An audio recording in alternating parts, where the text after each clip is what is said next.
A lot of us live in big cities or we live in metropolitan areas and we're kind of stuck with having to walk into a square range. There are some techniques you can use to actually enjoy yourself and improve your defensive shooting on a square range, and I wanted to show you what some of those were today. Okay, so we're out here at the P2K Range. This is a great range. This is the range I teach at most of the time, and as you can see, the indoor range is right behind me. And you may live in a city or a major metropolitan area where you have to shoot at an indoor range because there may not be a rural place to shoot. And I understand a lot of YouTube channels are out there in the woods or out there in the field or out there in the desert. We do that too, and that's nice. And it gives you lots of chances to move and shoot and practice your defensive shooting a lot. But truthfully, the most practice you're going to get is probably going to be on a square range. So let's talk about a couple of different ways you can improve your defensive shooting while you're on a square range. So I brought a couple of things here. One thing I'm going to do on the range today, and you won't be able to hear me in there too much talking because it's too loud, so we'll do a little voiceover on it later on, is I just brought some simple printer paper. And you're going to see how I can use that to cut it up in smaller sizes. You can use sticky notes for that matter. I often use those. I can shoot at this, I can shoot at this, I can shoot at this, and I can try to do it at defensive distances, 2, 3, 4, 5 feet. Which is about the time, the way that you're going to end up shooting if you have to defend yourself. And then I can cut it into smaller pieces and I can put it in different places and I can practice engaging multiple targets, all of which I can do on the square range all by myself. Now there's another thing you'll look at too, you'll see me doing. Normally I bring a big black marker for this, but I forgot it today. But I just took some range tape that was out there and I taped off some things on this target. You'll notice first of all that I taped off the cranial ocular cavity. That's this area around a human being right here that's really, really soft. And target people, they're very nice. They put the bullseye here, they put the bullseye here. Well, when we're defending ourselves, that's not necessarily the place where we want to shoot. Shot placement is everything, particularly if you're defending yourself with a handgun, which is not the most powerful thing on earth. So you want to make sure that you hit in the cranial ocular cavity if you're going to shoot at the head, or if you're going to shoot at the body, rather than shooting at this bullseye right here, which is kind of, as you can notice, is in the wrong spot. We want to shoot at the thoracic cavity right here because the thoracic cavity is where all the vital things are that if we impact those might get that person to leave us alone.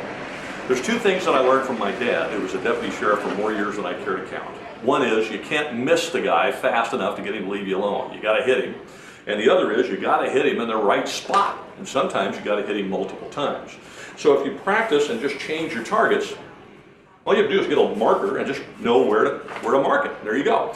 Now if you mark it there and you concentrate on putting your rounds in that area, or if you're shooting at the head in this area, then you're going to find that you're going to be more successful in your defensive shooting. God forbid you ever need it, but if you do, you're going to hit the person in the right spot. So let's go in the range and we'll practice this a bit. So I put the target out here about 3 yards, and that's, 9, 10 feet. That's about average for where you're going to defend yourself. You'll notice I'm starting from a ready position and then just shooting a couple of rounds, a couple of controlled pair here and there.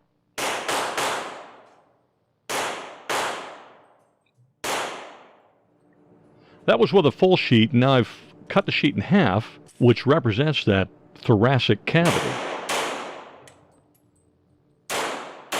Once again, shooting controlled pairs.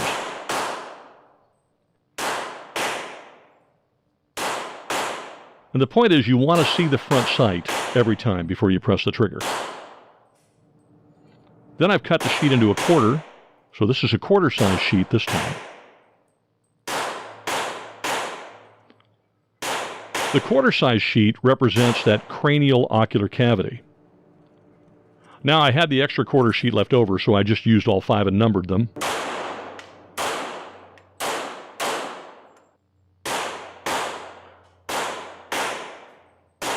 You can shoot them in any order and then mix it up or have a buddy call them out, and then you can shoot them that way. That gets you prepared for this practice for the cranial ocular cavity and the thoracic cavity. Now notice I'm seeing the front sight each time.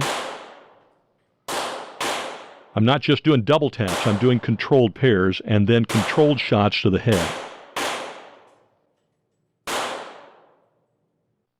There's lots of other things you can do on a square range to improve your defensive shooting techniques and allow you to practice in an environment that doesn't necessarily lend itself to the type of shooting that we would do in defensive situations. But at the same time, sometimes, as I said, if you live in a big metropolitan area or a large city or something, you're kind of stuck with what you're stuck with.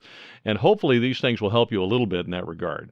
Anyway, thank you very much for watching my videos. Please like, subscribe wherever the button is. Share us on Facebook, Twitter, Instagram, and all those other, I can't think of any more, all those nice places that you share us.